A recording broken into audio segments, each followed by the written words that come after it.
Hey y'all, so I wanted to create this video to do a little bit of a deep dive into the lean canvas. And that's because I meet with a lot of aspiring entrepreneurs and even existing entrepreneurs who, maybe have tons of ideas in their head and they're not sure how to exactly get started and test their ideas. Or maybe they have one idea, they have one thing that they really, really want to get started on, but they're not sure, how do I test and see if this is something that can be a real business or a real startup. And then there are also people who are existing entrepreneurs who have businesses and startups that they've been working on, some for a lot of time, but they've never actually taken the time to lay out a business model, right? They've just kind of been winging it. Or they'd like to make some iterations and adaptations based on what they've learned from being in business thus far, and they need sort of like a strategic way to make some changes. And the best way to do that is with this right here, the lean canvas. All right, so let's jump into it. Okay, so the lean canvas is defined as a one-page business plan template that helps you deconstruct your idea into its key assumptions. All right, so let's deconstruct that sentence alone because it's very important. A one-page business plan, right? So this right here, this is it. This is the lean canvas. It's not a business plan that you might be familiar with, which can be, potentially like hundreds of pages. It's one piece of paper, all right? And it's called a lean canvas for a reason. It's lean because there's not much to it, right? But it's also for lean startups, and we'll define what that is as well. All right, so this template helps you deconstruct your idea, right? So it takes time to pull it apart and really look at the whole picture of what your idea or your startup is, right? And it breaks it down into your key assumptions about what are true, all right? So your key assumptions are things that you believe are true in the marketplace, right? You have assumptions around how your startup or your idea is going to operate, how it's going to make money, what it's going to do, and all that kind of stuff, right? This template is basically a tool, and it's a resource for you to lay it out clearly in front of you with not a whole lot of other noise, all right?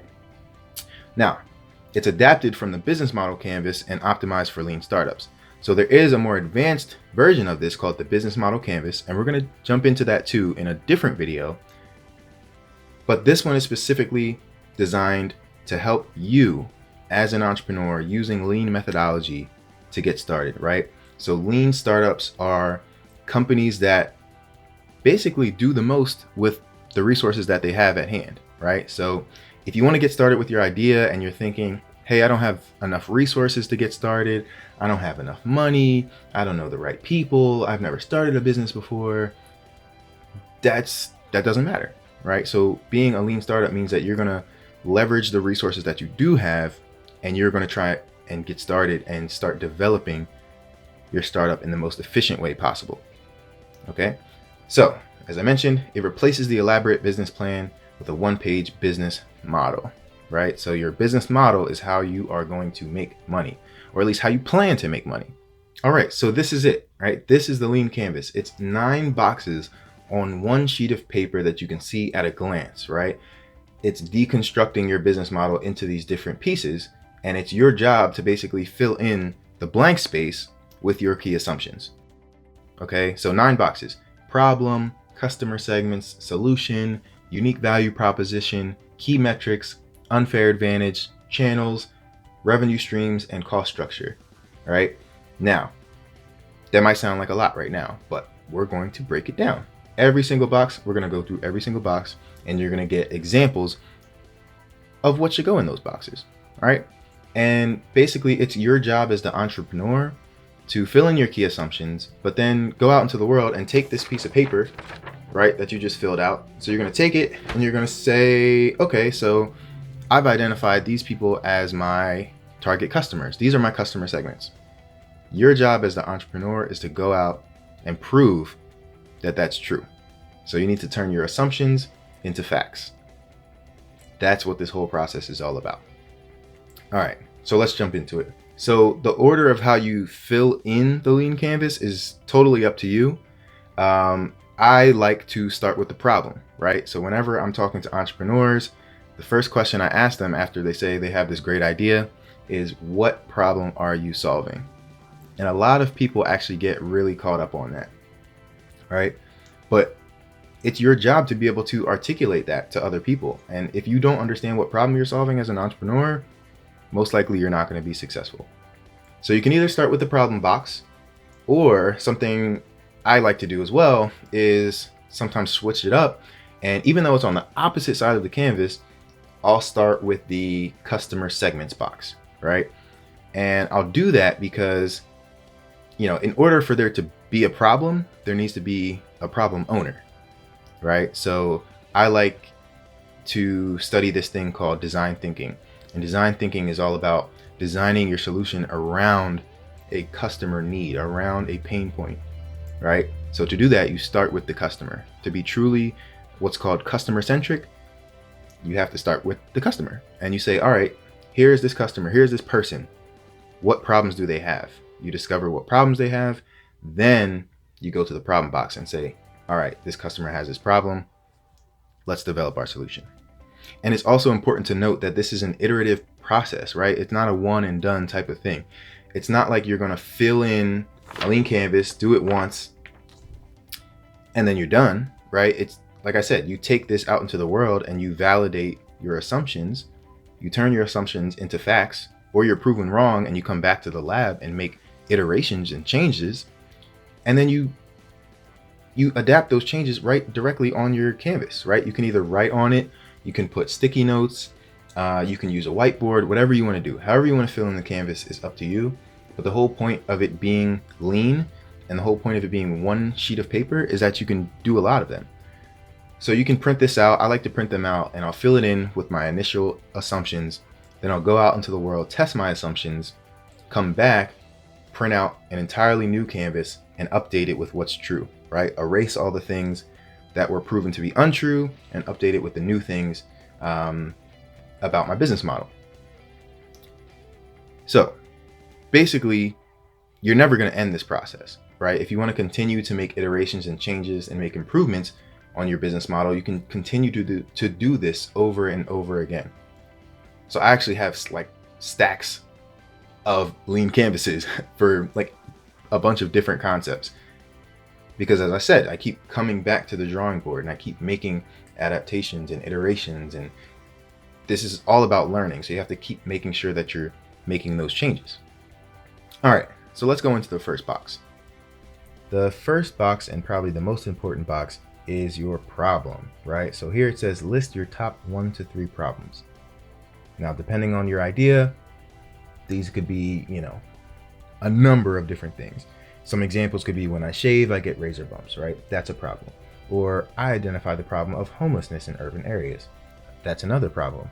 Or I don't know where to go to fix my cracked iPhone screen. That's another problem, right? So you want to list out what are the specific problems that you've identified in the world, or at least you assume to exist. Under that, it says existing alternatives. Here's where you're going to list how these problems are solved today. So hopefully you have a good understanding of the existing alternatives, but if you don't, it's your job as the entrepreneur to go and figure out how are people currently solving these problems. Next, you have your customer segments. Here it says list your target customers and users.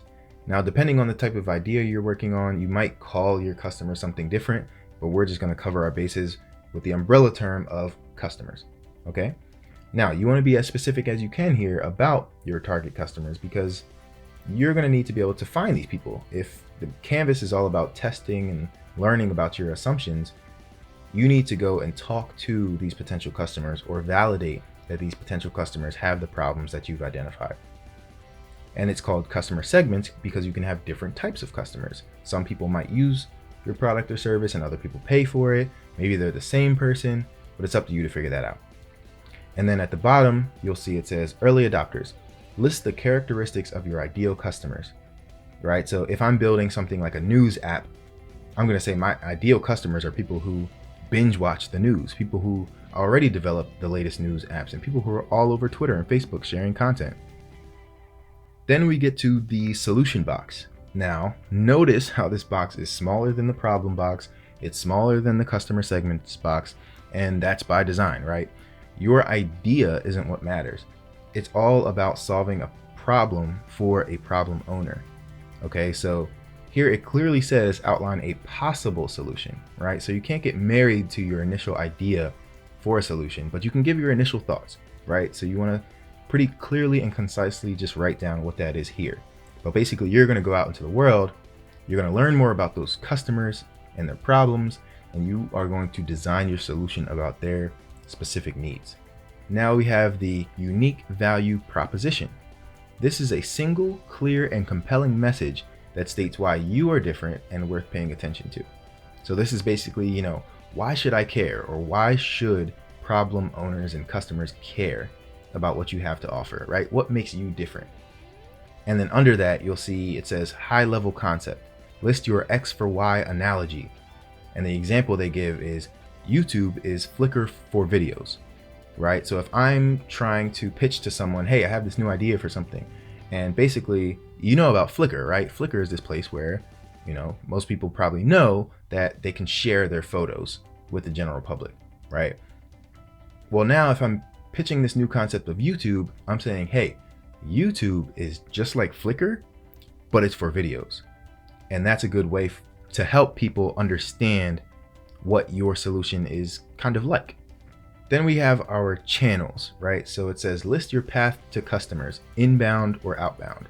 So you can think of this as basically all the ways that people find out about you and your product or your service, and then all the ways that you're going to deliver value to your customers. Okay, some examples of that might be, inbound channels are, word of mouth, people telling each other about what I have to offer, right? Maybe you have channels that are like digital ads on Instagram and YouTube and Facebook.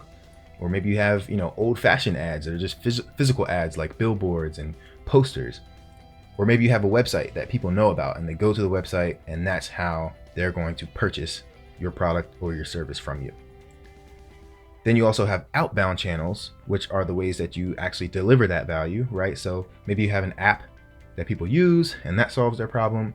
Maybe you have physical stores that people come to and, purchase your product or your service.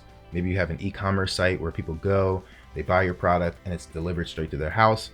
Those are different ways that basically you are going to deliver value to your customers. All right, now revenue streams. List your sources of revenue. Now, most often, revenue streams. Here it says list your sources of revenue, right? Now, here, I'll give you this. The number one question that's always asked, regardless of how good your idea is going to be, all right, so how do you make money? Or how are you going to make money, right? Filling in this box is going to help you answer that question. Okay, so ways that you're going to make money might be we're going to sell a product, right? Or we are going to deliver a service. But you should be very specific about the different types of ways that you are going to bring in revenue to your business. Then you have your cost structure, and simply put, you have to list your fixed and variable costs. So you might have fixed costs that are, your website. Maybe that, okay, so I'm going to build my website myself. I'm going to use Wix. And to use that service, it's going to cost me $20 a month. So that's a fixed cost. I know that every single month I can expect to have to pay Wix $20. Then you might have some, variable costs, which might be, if you're going to have maybe a more seasonal type of business, depending on the season, you might need to stock your shelves with more product or less product or a different type of product, right? Or you might have a variable cost of, social media ads, which vary depending on how many views and clicks you get, right? But you want to be very specific about all the things that you're going to have to basically pay for, all the costs you're going to have as a business or as a concept. And you want to make sure that your revenue streams cover your costs. Now, this is a very important box. These are your key metrics, right? Here it says list key numbers that tell you how your business is doing. So here we need numbers, okay? You've got to measure what matters, right? And there's a book by the same title. Highly recommend it. But basically, what are the numbers that are going to tell you that you're being successful? Of course, you have your revenue, right? That's important to every business.